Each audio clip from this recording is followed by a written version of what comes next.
Untapped Frontier League. Today we're having C Squared, better known as Clayton, against Japan Hobbyist. C Squared is on his own deck that he plays, and only he plays it well in my opinion, but he's a master at it. And he is on Mono Black Eldrazi Aggro. I'm with Noah, otherwise known as Kalidas. Noah, how do you Guys, feel I'm about your this guest deck? host for today. Uh, Japan Hobbyist has got a Mardu tokens deck with such cool cards as Shram's Expertise and some Gideons. So we'll see how this goes. Who do you think you favor right now, just looking at the deck list? Off the top of my head, looking at this, I think the Black Eldrazi deck has the ability to go a lot taller, but I think that the tokens deck can really flood the board and make it difficult for Black Eldrazi to really punch through and do a lot of damage. These Smuggler's Copters in the Black Eldrazi deck are going to be really key at fighting through some of these tokens. I think there's Eldrazi and the Ghostfire Blades are really the most powerful pieces of this Black Eldrazi deck are going to be really key for punching through these tokens. This Eldrazi deck looks really, really unassuming, but he's beaten me twice in our past two league matches. So right now he has a perfect record against me. So this deck is, for some reason, I don't get why it works, but it works. And I don't know, I can't explain it. I mean, it's been here since the beginning of the format. I played this format quite a bit when it first was a thing, and Black Eldrazi was a thing even then. So if we look here, the match has started, and we've got an endless one just for one, immediately being fatal pushed. So the Mardu deck is actually taking the aggressive role here with a Swift Spear. I think that'll probably be okay for Eldrazi. He has a Mad Reshaper to follow up on 3, as well as a Smuggler's Copter on 2. Obviously far from ideal, but probably not backbreaking. Yeah, getting a 1/1 fatal pushed is really not the end of the world, though. I think that's a pretty aggressive use of removal here for a deck that I think is going to be better in the mid game. Right. And Walkers in Clayton's hand, by the actually, way. Go ahead. yeah, Okay. In the Clayton's hanger hand, back walkers in Eldrazi could really do a number on all these tokens, since it just sits there and blocks and then eventually makes a ton of tokens, and although that'll be able to keep up with some of the token making that this Mardu deck can put out. Right. So we So see we've got a that turn two. Clayton has some nice utility lands that provide colorless as well as black for the few black cards he has in his deck. Those are something you don't really see in the format very much, but of course this is able to take advantage of it very well. Something I really liked in this list is the 4 If Near Dead lands. We've got one in play right now. I think that's a really fantastic land that can help deal with flooding. That's one of the advantages of this deck, is it's got, both of the lands we see in play right now. If he draws a lot of lands, they will assist him in and giving him things to do with his mana, which I think is a really, really powerful aspect of the deck that lets it play with some slightly underpowered cards. Right. So we're going to see a crude Smuggler's Copter. Might bait out the removal spell. This would have been a good time for a fatal push if he doesn't have a removal spell. Lightning Strike. I think the Copter is really, really good against this tokens deck, and I think it needs to be killed at the first opportunity. Absolutely. You pretty much need to kill Copter from any deck as soon as possible, but we are seeing the second fatal push. So I believe there are only 2 fatal pushes in this deck. So now we're on to just Lightning Strikes for removal, as well as some other creatures to block. But he's gone through most of his.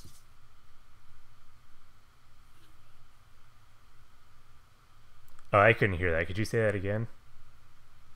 Through all of the fatal pushes in his deck. He's only running 2 in his deck. Oh, wow. Those are very aggressive uses. Of course, the Smuggler's Copter, you have to kill that, but with only 2 in the deck, I don't think I would have killed the Endless one. Especially since the Swift Spear just outclasses it naturally. Right. I think it's still good to get that damage in if you think that the Eldrazi deck is going to be able to beat you with cards like, this Ghostfire Blades and the Hangerback Walkers. something I like about Ghostfire Blade is it really prevents tokens from being able to gang up and kill creatures, and you can send individual creatures in and make them all more powerful. It's one of the things that makes equipment, good in formats such as Legacy and Death and Taxes, where you can turn all of your little creatures, matter reshapers, reaver drones that aren't that powerful into really relatively large creatures that take a lot of resources to deal with. Right, right. So in hand, Clayton has drawn a Blighted Fin and 2 Hangerback Walkers so far. So I expect to see another Hangerback Walker, or a Hangerback Walker on this turn. That'll be really good at slowing down Mardu, since Mardu got the pretty aggressive start. But it seems like Clayton also wants to get in and tie the game up life-wise. Deck is really a fantastic card against this tokens deck. Looking here, it seems like the Mardu deck, a hobbyist thinks he has to take the aggressive route here with the Swift Spear into really, powerful and cheap removal spells. I'm not sure if that's the best play against a deck with these large creatures. I think it works, and I think he does need to kill his opponent. A role that I didn't expect. Yeah. I'm not exactly sure how easy it is to tell who's going to be the beatdown in this matchup, and that's a very hard thing to figure out sometimes, and one of the most important things. It's easily just very very costly if you think that you're the aggressor, and so you waste a bunch of removal, and then turns out 2 turns later you're supposed to be on defense or else you're going to die. So here we see the first Hangerback Walker. This is a really, really good card against the Swift Spear. It's good against all the removal that's left in the tokens deck, the Lightning Strikes, and it's going to be good at blocking. So I expect we'll see a Lightning Strike here. This is probably a good use of the Lightning Strike, even though it creates a bunch of tokens. I think you just have to get those walkers off the field before they power your removal and start blocking all your stuff. Yeah, Hangerback Walker only gets better the longer that it's around. One of hobbyists' best ways to win this is to land a Gideon and start attacking, because that'll be able to punch through a lot of the creatures, and then the tokens can defend it. So here we see a Westvale Abbey. That's another way for this deck to end the game. There aren't a lot of tokens on the Mardu deck side as of yet. The Mardu side is also off a double white, so something like Gideon is not in the current plans. Little bit of mana troubles. We've got 1 black source and 3 red sources, compared to this Black Eldrazi deck, which, even though it's not running as many fetches, still has really good mana, and all of these lands do something in addition to just being lands. Right, right. So I think that C-Squared is in a really favorable spot right here. How do you feel? Oh, the Bearer of Silence. That's a very rare card, but it gets the job done, and it's going to be really, really good with a Ghostfire Blade. Removal like that, edicts in this format where you don't have a very large card pool, are pretty uniquely powerful because they deal with a lot of cards you don't normally have few outs to. Not only that, just being on a 2/1 flying body is also just so useful in so many matchups. Tomb of the Spirit Dragon, which I think is the most important land that's been played so far, actually. Because when you look at the Mardu deck, they've been trying to get aggressive this whole time. And now here's this land that's just going to gain, 4 life a turn. Right, right. And if he drops the other Hangerback Walker, it's only going to gain more and more if that gets killed. But it looks like Mardu is either flooding out or just... I don't really know what's going on from their side. I expect to see a token being made from the Westvale Abbey. Maybe the X-Cost token maker. Can't remember off the top of my head. I don't see any secures in the list. Okay, so Japan Hobbyist is not in a good spot at all right now. Word. Oh, what was that?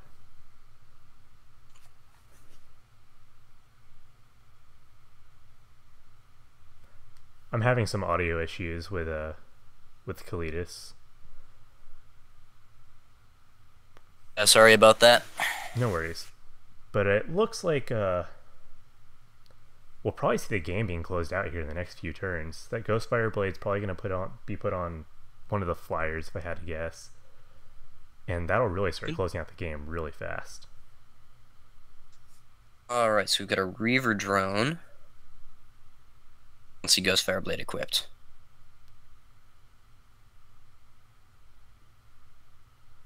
Looks like it's being equipped onto a Thopter, so he's going in because for... that's the least valuable creature. Man, that's a lot of damage this turn. It's like 9 damage. But it looks like we're going to see a removal spell in response. It's kind of awkward timing. I would have waited till the beginning of combat. Now we can just equip it over for 1 more mana. Right. And that never feels good. Have to kill a token with a removal spell. What this tokens deck is trying to do too, you know, flood the board with tokens, force the opponent to, you know, spend real cards on those tokens, but it's turned the other way in this particular game. And it looks like Clayton chose not to equip the Ghostfire Blade. Maybe he's just trying to gain life at this point. Priority at making this game really difficult for hobbyists to sneak, because it's still a 2-turn clock without the blade. The Tomb is going to really put the game out of reach for anything weird. Right. This is one of those instances where, like, you can see how holding up your removal and just waiting till the mid game would have helped Japan so much. And it looks like hobbyists did flood out. I'm assuming we're going to see a game 2 here. Seems likely. Okay, yeah, and a concede. So from the token side, I think that I'd probably want to bring in Kolagon's Command. Maybe some Murderous Cuts. He does have an Anafinza in the sideboard. I didn't expect that. Or he has 2 of them, actually. Do you have access to his list? I do. I think the Declaration and Stones are reasonable on tokens. Okay. Opters from Hangerback Walker really well. Potential answer to the Hangerback, but that's a little awkward because it doesn't hit many other cards. So it does hit Ghostfire Blade, so that's potential. What is that, the Kolagon's Command? Less. Okay. That'll hit both Ghostfire Blade and the Hangerback Walker's ability, which makes those cards a lot less powerful. From the Mono Black Eldrazi side, what do you expect to come in? Great against tokens. Ballista is also good against lots of small creatures. So what was the first card you said? Because your audio cut out there.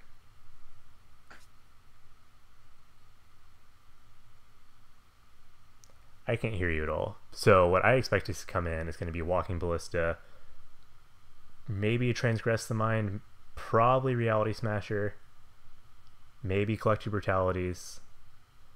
Really, Clayton has a lot of options to bring in this Eldrazi deck, but I think Reality Smasher is probably the biggest. I think Reality Smasher is just really excellent. It's going to break through everything. And Hobbyist is going to keep his 7. We'll try to get what his 7 was for you.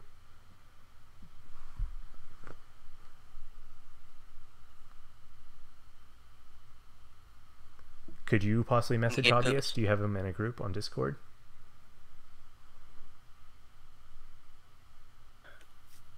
Hobbyist, I will see if I can get hobbyists. Alright, thank you. Meanwhile, I'm trying to get Clayton's hand right now. So it seems like Hobbyist is a little bit more happy about this hand based on what he said. In a turn 1 Legion's Landing, a new card from Ixalan.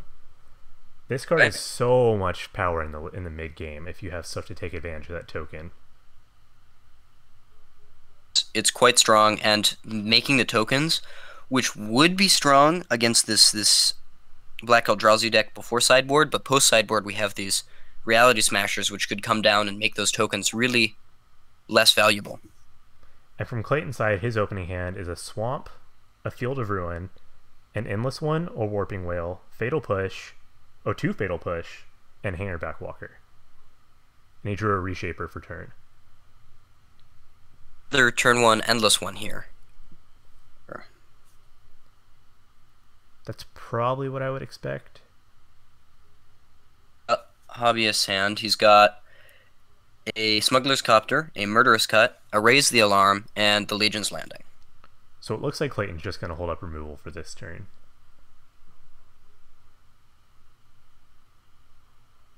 So we see a Wooded Foothills coming down. I think that land can grab all 3 colors in this Mardu deck, if I remember his mana base correctly. We saw both red-green and black-green duels. Previous game. I don't think there's any not black-green. I'm sorry. Green-white? It was green. And we're seeing a Smuggler's Copter here on the Hobbyist turn 2. Just written all over it.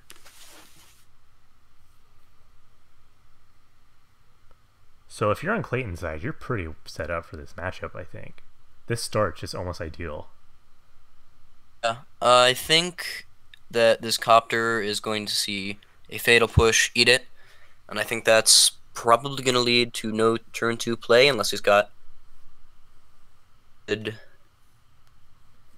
Even if Hobbyist chooses to hang back with a Copter, Clayton has a Warping Whale in hand, which is going to do a lot of work, either killing that token or just like ramping him for the next turn, because it does look like he's kind of stuck on lands.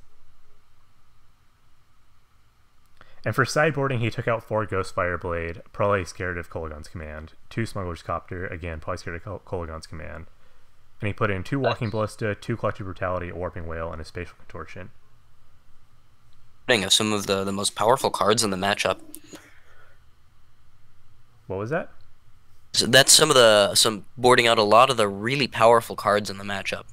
What I'm most surprised about is that we didn't see Reality Smasher come in. It's really excellent against all this stuff, these 1/1s on the ground. Not only that, it doesn't look like the Mardu side is equipped to remove him very easily either. And it does look like Clayton's stuck on lands here. Probably going to see an end of turn Eldrazi Scion. That's what I would expect as well. However, if this Copter gets screwed up, I'm imagining that gets instantly killed. Such a powerful card. Of course. And it does look like the Mardu side, once again, is kind of stuck on lands. Oh, we're going to see the Warping Whale here. Counter the sorcery.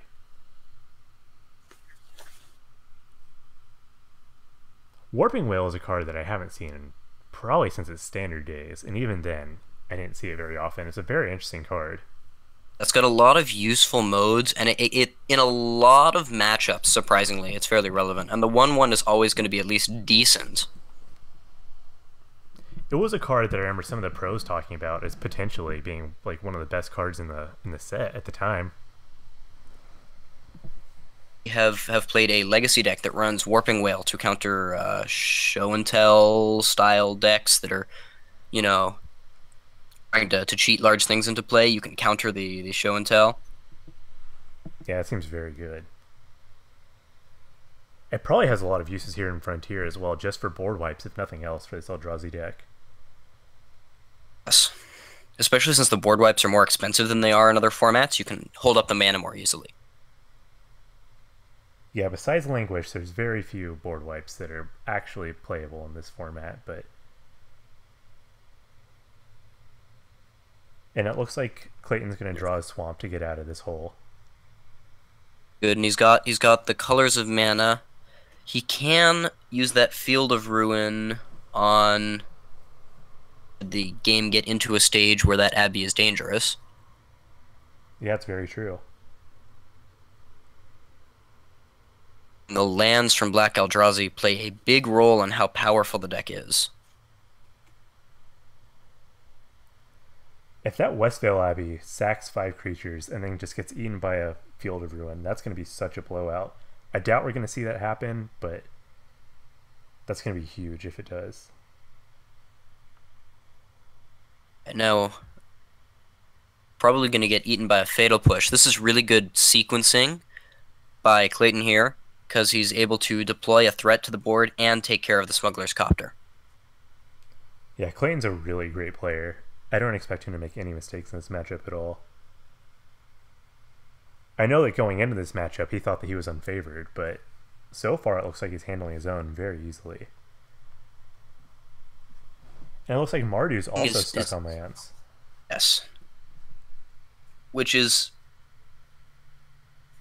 I don't know which deck performs better with few lands. It's probably the tokens deck. But with this... I was kind of expecting the Eldrazi deck to do better with fewer lands, because the tokens' big payoff cards are more expensive. As for the Eldrazi deck, just has a few like Thought-Knot's ears in it that are really that expensive. I think... see a Matter Reshaper, I think, holding back another Fatal Push, if I remember correctly. And the activation of Hangerback Walker. That's also true. We're going to see a Fatal Push on one of these tokens to try and prevent Legion's landing from flipping. We could see that. I'd be kind of surprised. Well, it does open him up to his second white mana and his fourth mana for a Gideon. And you definitely don't want that Gideon to come down, but I don't know if it's worth it. It's an interesting play there. Everyone can kill that flipped land, but then Clayton would be left with no colorless sources. Right. I do think that colorless is probably easier for him to get than black, if I remember it correctly in this deck list. Correct. And it does look like he's okay with letting the enchantment flipped into the land. 2 tokens, so it's not a bad interaction for him.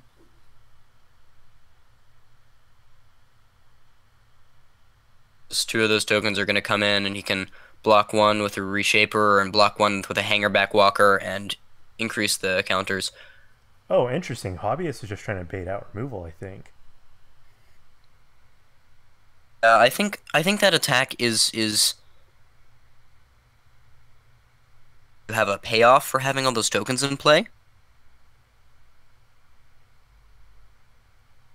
You're kind of breaking What to do with this fourth mana and the second white mana for something like a Gideon. What were the Mardu deck's most expensive cards? Do you recall? I believe there are 4 drops. I have the list in front of me. We've got some SRAM's Expertises, some Gideons, some Sorin Solemn Visitors. Okay, so he's really, really heavy on forests. But that Sorin's going to be a big deal, but without black, he's not going to be able to do anything about it. We're seeing the colors really matter in this format without perfect mana fixing. Playing 3 colors is a real cost. You really have to put a lot of work into your mana base to make 3 or more colors work here. It's not like Modern, where you can just throw down fetches and shocks and make it work. I was playing a 4-color deck in the last league that we had, and I found mana to be fine, but I had a Tune with Ethers to help me with that. So you can do 3 or 4 colors, even 5, but it comes at a big cost sometimes.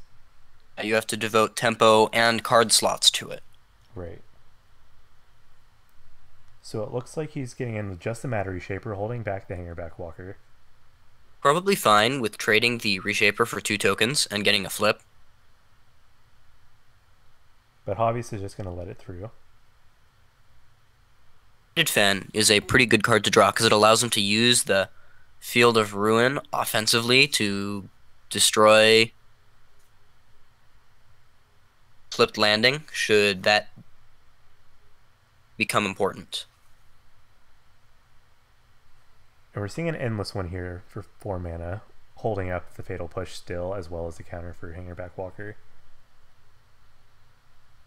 This is a really, really excellent play because we can probably guess that there's a Lightning Strike in his opponent's hand, and so he's played this with 4 counters so that it'll dodge Lightning Strike, and since there's no black mana, he doesn't have to fear any sort of Fatal Push. Was this at the end of turn? No, this is on the main phase. Oh, okay. Reckless Bushwhacker. Man, that's a lot of damage. Yeah, so we get 2 blocks. Take what? 2, 4, 6, 8. and flip landing. That's not a terrible place for Clayton to be because he's going to get rid of at least 2 creatures, maybe 3, if he wants to deploy that Fatal Push. I'm kind of tempted to let my Hangerback Walker die here just so I can get the tokens. I would consider making the Hangerback a 3/3. I just think Hangerback is really, really powerful, and the more tokens you can get out of it, there it is.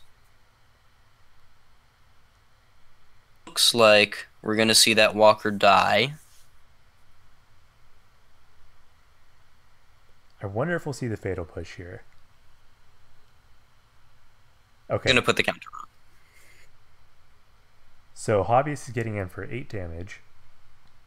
He has Clayton on a 2-turn clock, basically, after this turn. This is a pretty important swing. He's going to have to find a way to flip that Abbey probably to win. Or to win immediately, rather. Because it's going to be hard getting in here with these 1/1 tokens. I guess we could see a Gideon Emblem come down, maybe. But these 1/1 tokens are just not looking good right now. Danto is a really slow way to make that token that's still vulnerable to this Field of Ruin here. Right.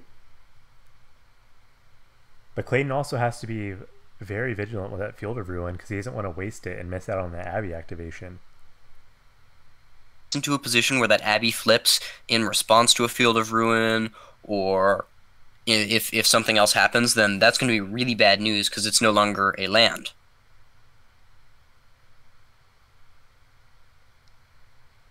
So Clayton's still on the offensive, getting in there for 4 damage. That's correct. You do have to end the game, or eventually some more tokens will come down.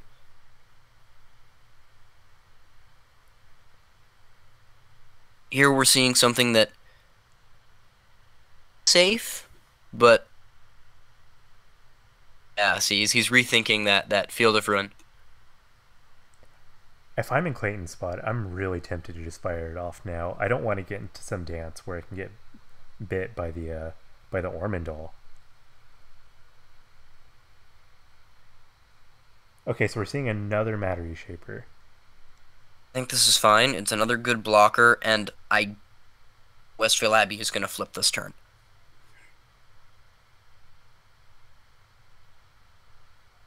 So we see some black mana now. This is very important. Still unable to activate the Westfield Abbey to get a token, but the Adonto makes an even better token. So it looks like we're probably going to see that at the end of Japan or on Hobbyist turn. And Clayton's hand is a Bearer and a Push, a Bearer of Silence. If he can the Hobbyist to sack all these tokens,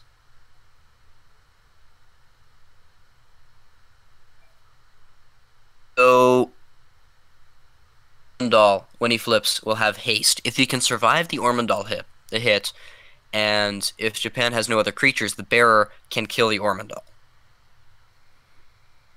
That's true, but he's got to find a flyer somehow first.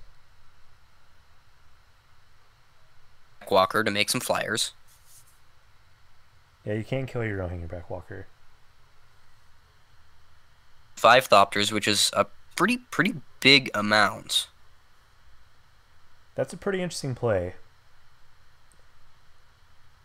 I'm almost tempted to like tap down my Field of Ruins just to bait that out of Hobbyist.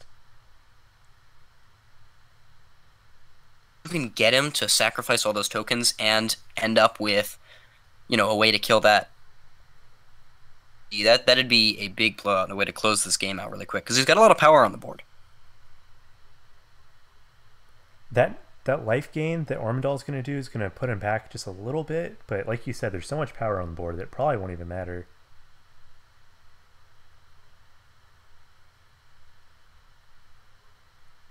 Good draws that this tokens deck can have to get ahead in this position. What was that? So the tokens deck can have to get ahead in this board state. I still missed out on the beginning of that sentence. If the what can the tokens deck draw I to could get? see a Gideon being good, Sorin to gain life as well as pump them up a little. Um, Honestly, if I'm on hobbyist side, I'm not thrilled with the board state right now. Clayton has almost just as many creatures with just more power. I think another Hordling Outburst might be decent. If you're on hobbyist side, you might just be on that in the mindset that you need to get Ormondal out there. Focusing on one specific line like that can be really punishing, right? We've got this Field of Ruin here. It's just sitting there, and hobbyists might not even notice it. We've been talking about it a lot, but hobbyists might not even be aware that it's on the board. And the Ormondal flip would kill Clayton right now.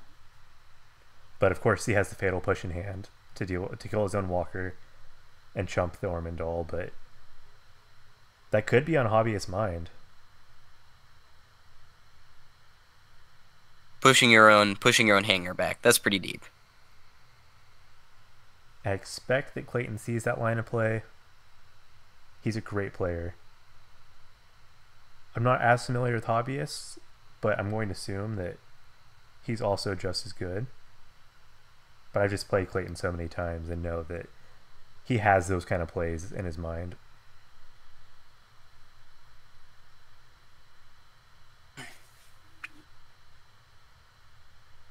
I think a Planeswalker here would be good in the deck. He does have two Westvale Abbeys, so if he gets a second one and somehow manages to make a ton more tokens, he can fight through the Field of Ruin. That doesn't seem very reasonable. There's also the Blighted Fin on Clayton's side. More mana comes down, the Blighted Fin can just eat the Ormondal. Right. And we're seeing this hangerback tick up, and the game is getting further out of reach for tokens as this walker just starts to dominate the ground and eventually dominate the air. So in hand, Clayton still has the Push, the Bearer of Silence, another hangerback Walker, and a Matter Reshaper, I believe. All right, so we're starting to see the. Oh, maybe not.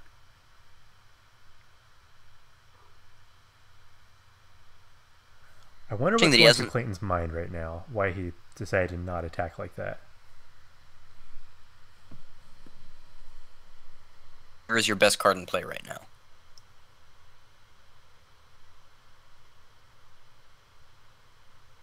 But So if we he's have got a just second the one, hangerback.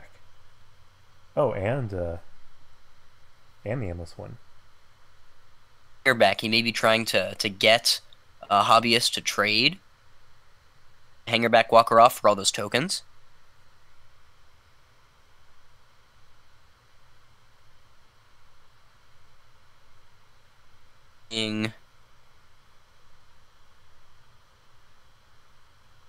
Jump block. First cut.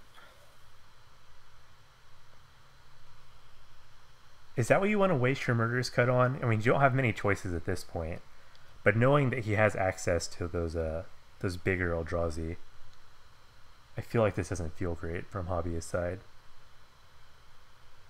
Cut. This is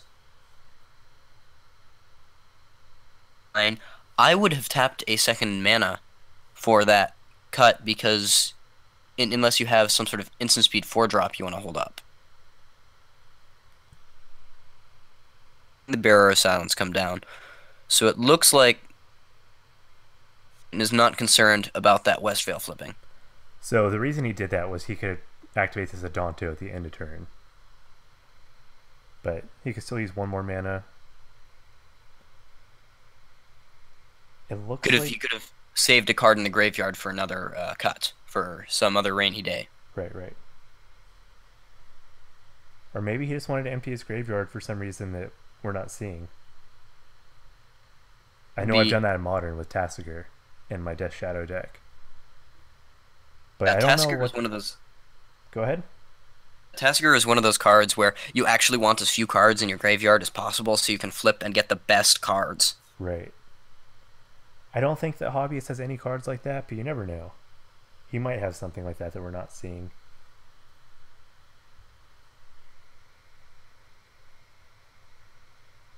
So another Legion's Landing. 1/1 here.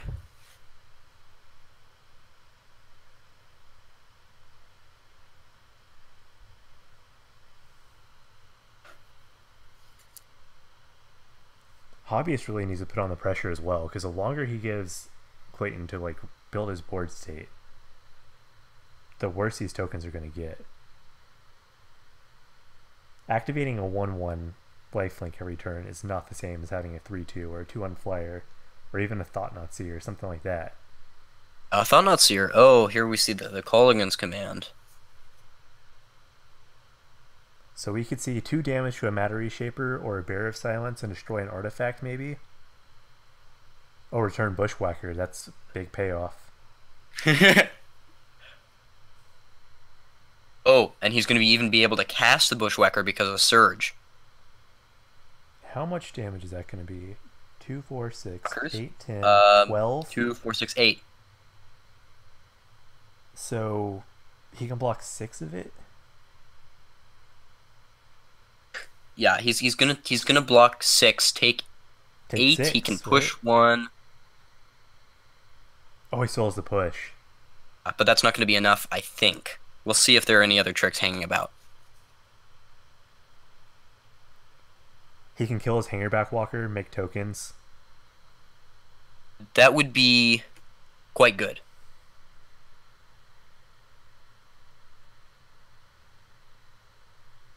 That's going to be a big blowout if he sees that line.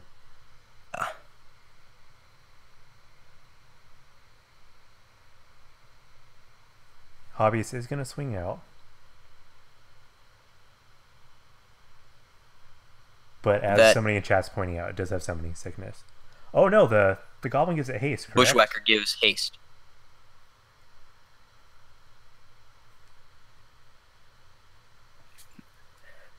Bushwhacker does give it haste. So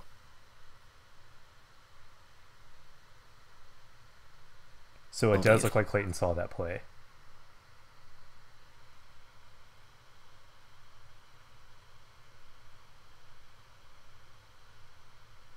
I think we're seeing the fatal push here. Kill a token. It doesn't save enough damage on the token.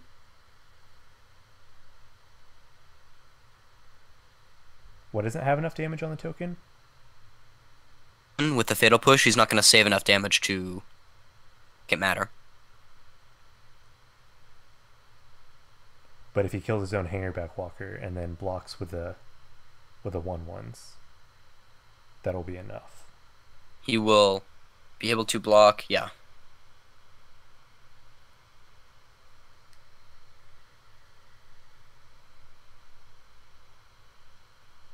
And that'll probably wipe Hobbyist board. Which I think is good for Clayton, but that will also trade off his stuff. It'll trade 5 Thopters, Shapers, which will just draw more cards. So what seemed to be a really bad position for Clayton, he turned around very quickly. And once again, he's back in the driver's seat. Backwalker didn't get answered and was excellent. But now you see that Hobbyist is going back up to 18.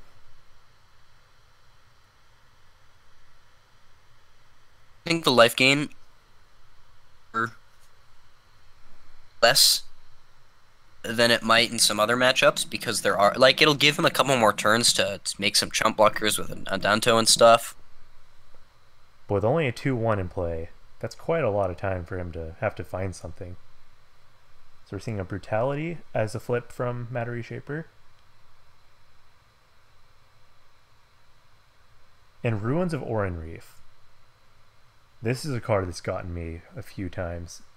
Just play it on a Hangerback Walker or a Walking Ballista, it's so good. Or even just playing That's on your gonna really flyers. Ruins is going to be good at increasing the clock. I don't know if there are any other threats. From hobbyist side or from Clayton's side? A lot of this game swings on now whether or not he has another creature to start beating down with. Right.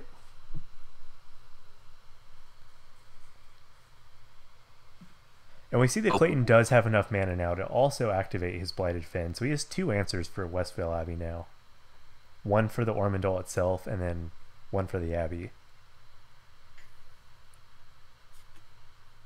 How tempted are you as Clayton to just get rid of the Adonto? That's a good play. I think that's a good play here. I think that Andante is going to slow down that Bearer of Silence clock, and it's going to make more tokens than... because they do have lifelink. And Hobbyist is going to have at least 2 turns to set up that Westvale Abbey, so it's safe to go for it this turn.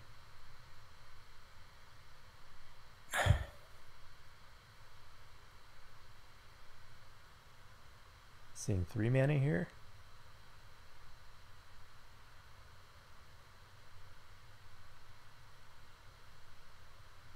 And he does go for the Adonto. That seems correct. So if I'm not mistaken, Clayton has another Hangerback Walker in hand?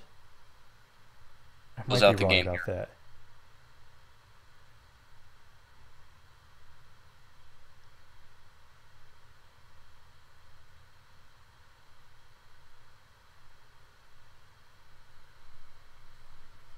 Looks like 3 more mana.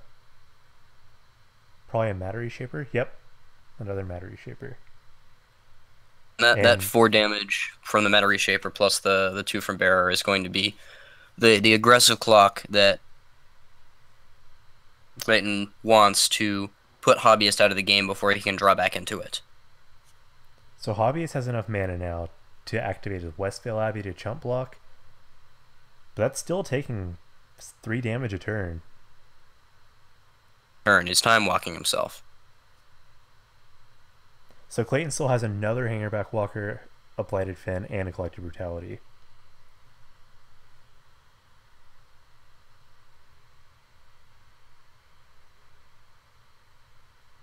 Brutality may have a lower shelf life here, unless we hit some kind of... I'm not sure. Maybe a Swift Spear? For that? So 4 mana, is this going to be Gideon? SRAM's Expertise.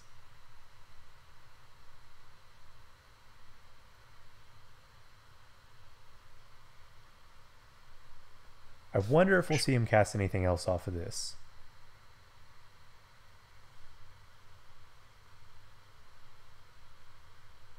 I would be surprised. You think he's just sandbagging a land in hand? That seems likely to me. Your opponent's had, this much mana, and yeah, he's been making tokens with his land, but it seems like if he had a spell, the spell would likely be more impactful than that. Right. So these servos do trade with the Matter Reshaper, I suppose, though Matter Reshaper will draw a card.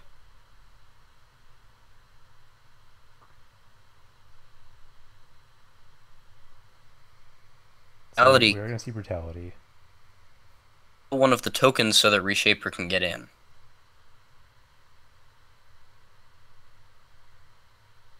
Okay, so he is going to look at the hand.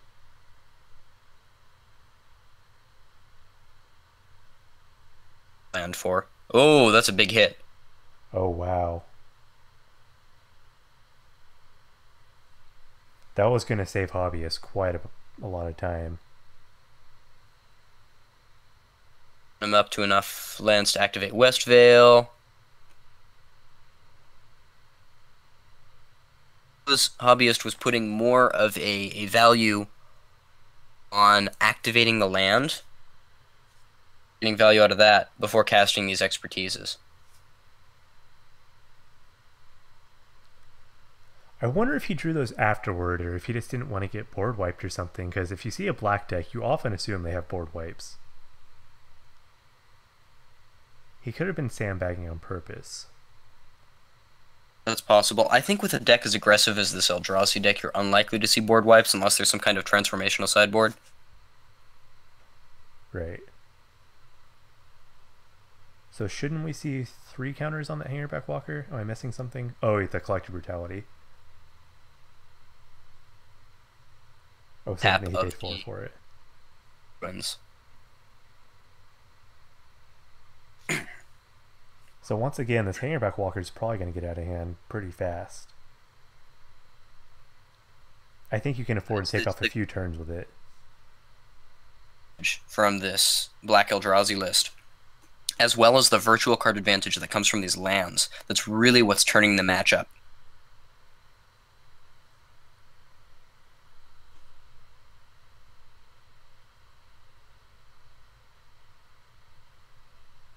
So C squared drew a Spatial Contortion. Interesting, he's getting aggressive with this Hangerback Walker. I think he doesn't mind if it trades. I think the worst thing here for Clayton to see is probably another like Kolaghan's Command rebuy Bushwhacker, but the chances of that are so rare. He does have 4 Bushwhackers in the deck. That might be a risky play then. He does have the Spatial Contortion and another Fatal Push. Oh no, he does not have Fatal Push. But he does at least have a Spatial Contortion. And that should get him through any of this stuff, plus the Blighted Fen. Right. So we are seeing a token and a turn from the Westvale Abbey.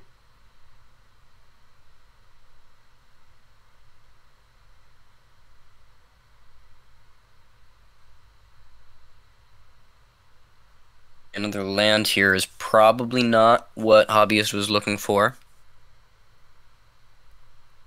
So we still don't know what's in his hand, but I can't imagine that anything here is going to get him out of it. Agree would have slammed it.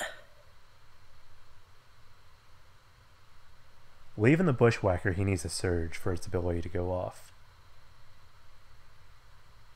Otherwise, it's just a 2-1 haste. Alright, so we're seeing a force through more damage. So if he has another removal spell, that's just game. Yes, that is.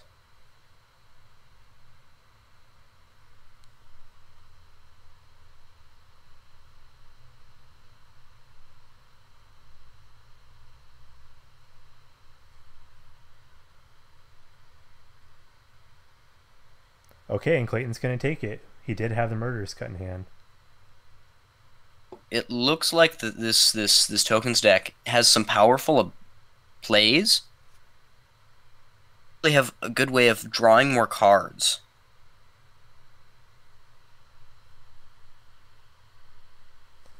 Yeah, I don't know about this Mardu deck. I feel like if you want to go tokens, Mardu might not be the best colors. I know that it has the Dragon Fodders and the Hordling Outburst, but I don't know. Sure, of the Horde are excellent cards that I think this list might be missing. Even something like a Nissa to just get more tokens out there more reliably, I think would be nice. So maybe an Obzon if you want to go for tokens. But that is going to do it for this game. Clayton comes out with a win, 2-0 over Mardu tokens with his Mono Black Eldrazi list. As far as the Untap Open League goes, we are entering our top 8 of the current league. We're not exactly sure who all is in there. I think we're going to see Somnus, who's going to be on Shrapnel Blast Red, Zofink, who's going to be on Bant Godsparrow's Gift, Sky Burial, who's going to be on Bant Humans, Noah, or M as in Mancy, who's going to be on Blue Black, I think will make it in. but I'm not sure who else will get in besides that. But I think those guys will be in there in the top 8. But signups for season 3 are going to end on November 15th. So if you want to get in on the league, you have about 2 more weeks. And there are a lot of teams now who are testing together. So you can join our Discord, ask if you can join a team. I'm sure you can find one. A lot of people are taking this really seriously. And just as an observer who doesn't play a lot of Frontier, listening to the names of those decks that are going to be probably in the top 8, those sound awesome. Like Shrapnel Blast Red, that sounds like a really interesting deck that's probably going to be very aggressive. Yeah, I think a Excited lot of to see people. those matches play out. I think a lot of those people would assume that the red deck is a Tarka Red, and that is the most popular red deck. But the winningest was an artifact-based red aggro deck with Shrapnel Blast. Frontier is very interesting right now. With as many people as there are who are taking it as seriously as they are, we're seeing a lot of things come up that people weren't expecting. There's a really good place to brew and get some cool decks out there, because it's not really a solved format. So you can find some sweet combinations of cards to put together and trash some other decks. Yeah, and there's so many people who are willing to brew with you. It's a really, really nice community. One of the best I've ever seen in the Magic community within itself. But so many people willing to brew. So if you have any ideas of something you want to make for Frontier, I'm sure there's going to be people to help you out. Something more powerful, we've got some Modern and Legacy leagues that are in process on the Untap Open League. And they'll be entering new seasons in a little while, and you can join in on that as well if you're feeling something a little more tier or established or want to play with some brainstorms. Oh, what are you on in those formats? Are you playing in those? In the Legacy list, I'm playing a Black-White Stoneblade deck. Okay. Not meta at all. It's a deck that I received from a friend, and I love it, but sometimes it has mana issues, even though it's only 2 colors. I haven't heard Black-White Stoneblade before. I know of Bant, I know of Jeskai and Esper. But Black-White, it sounds interesting. And you're not playing in Modern? In Modern, I'm playing Mill because I saw the list and it looked amusing. Okay. It's 7-0'd a Modern Challenge. Oh, wow. This list looks strong because it's using the Field of Ruin Archive Trap synergy. Oh, wow. I haven't thought about that. Requires your opponent to shuffle their deck. Now search the deck and go through it. I got a turn 3 kill in testing. Wow. So I went... That is really powerful. 3 Field of Ruin, activate the Field of Ruin, double trap, find an island, cast a Visions of Beyond, draw 3 cards, archive trap for the win. That sounds really good, actually. Whenever I think of Mill in Modern, I usually think it's a joke, that it's not going to do anything, but I'm really impressed with the turn 3 win. As Fraying Sanity is a very powerful card. I've played against people on it before. They've just not played anything turn 1 and turn 2, and I'm dead turn 4. Sounds powerful. Well, is there anything else you want to get out there? There's a lot of different things you can play in all of these formats. They're pretty open formats now more than ever. So these leagues are a really great place for you to play really whatever you want. All right, we're going to call it here. I'm Taylor. This is Noah, better known as Kalidas. Thanks for joining us, and thanks for stepping in, Noah. I appreciate it. Yeah, my pleasure. All right, this was the Untapped Frontier League. Thank you.